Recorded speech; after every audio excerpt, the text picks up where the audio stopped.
Hi there, today we are in a festive mood and we are joined by the Bird Kingdom. My name is Hande Venusha from the Possibility Gap. Welcome here to our channel.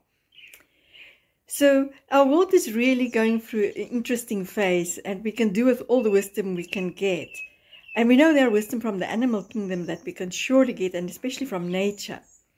We say things like birds of a feather flock together, and that's important right now too. And the early bird catches the worm, and so forth. But what else can we learn from the birds? As the world that we are in seems very strange at the moment, it might just get more stranger by the day and more complex. But let's go to the world of the birds for a moment. So imagine this. You're in the Africa savannah and it's really, really hot. And the birds are all resting beneath a tree. So owl is there, swallow, hawk, eagle, and so forth. And they're bored. And then one bright spark said, but let's choose a king. That will keep us busy. And they all agreed, yes, that's a great idea, but how? And somebody suggested owl because he's so wise. And they said, no, that won't work. You can't operate during daytime. And then somebody else said, what about peacock? He is so beautiful. And somebody said, no, his feet are ugly and his voice is really terrible. And somebody else suggested the ostrich because he's the biggest bird. But he can't fly, so that's also not the answer. And somebody else suggested the eagle because he has this visionary sight.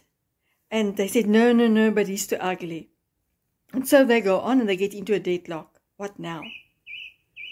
And then some other bright sparks suggested, well, let's all see who can fly the highest. And they all agreed that's a wonderful idea. But they didn't know what they were in for.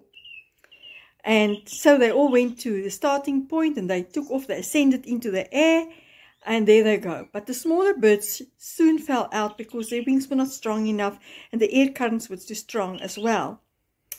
And they got tired, so they returned. And so it went on, and eagle took flight really high, and hawk, and so forth. But they also had to turn back after a while, because they also got tired. But there was one bird, buzzard, who had very strong wings. He went the highest. And these other birds down at the bottom and on the ground, just their hearts fell into their feet, because they don't like buzzard. He's not a nice bird. So what shall they do? They have to now announce him king because he's the highest. And then they hear a little voice screaming, what about me? What about me? I'm flying the highest. And nobody could see who that was. So they said, who are you? Show yourself. And Tintinki is a small bird here in Africa, rose above buzzard's body and says, here I am, I'm flying the highest. And he was very clever because he was holding on to buzzard. So he was using him, leveraging his height and his strength in his wings to go up. But he was higher than buzzard. And buzzard tried to get him off, but nothing worked. Buzzard got really frustrated and he had to return to earth. And the other birds, they said, okay, well, Tintinki was really clever and smart by hatching onto buzzard's wings. And because he was so light, buzzard didn't even feel him. But remember, he was so light. He was light-hearted and light-minded. But most of all, these birds, when they ascended, they could see the bigger picture unfolding, which we can't see here on earth, so we can learn from the birds. And like even from eagle, with that visionary thinking, that we can see ahead, but also the detail on the ground. So there are many lessons that we can learn from the birds today. But most of all, we can learn from Tintinki, which was so smart. And they had to announce him king because he was so clever. He was light-hearted and light-minded. And he was riding on top of buzzard. Whatever that is that we feel is holding us back at the moment, or it's causing trauma and turbulence. Let's not get too attached to that, but let's ride that wave that it's creating. And how can we do that? Well, we have to think very differently. So we would like to invite you to join us during our monthly possibility waves, where we're going to explore possibility 3D thinking. And you can already join on the 14th of March when we celebrate Pi Day. And it's also Einstein's birthday. So join us on our treasure hunt then. The link will be in the comments below.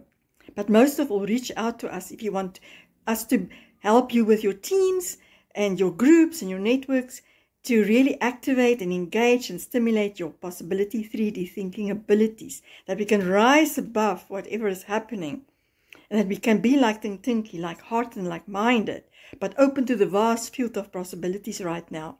How can we flourish and thrive in such times? By learning from these birds, yes, but also from our own inborn skills and abilities.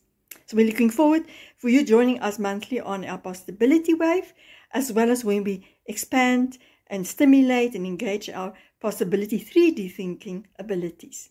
Looking forward to joining this adventure together with you and to see where we are going to head, because the birds can see the unfolding picture. We can't, because we are in the picture. So we need to be able to step out a little bit into a liminal space, into the vast field of possibility, that we can explore other possibilities, and then we can experiment with the potential of those before we include them into our daily lives and worlds. Lots of love. See you soon. Bye.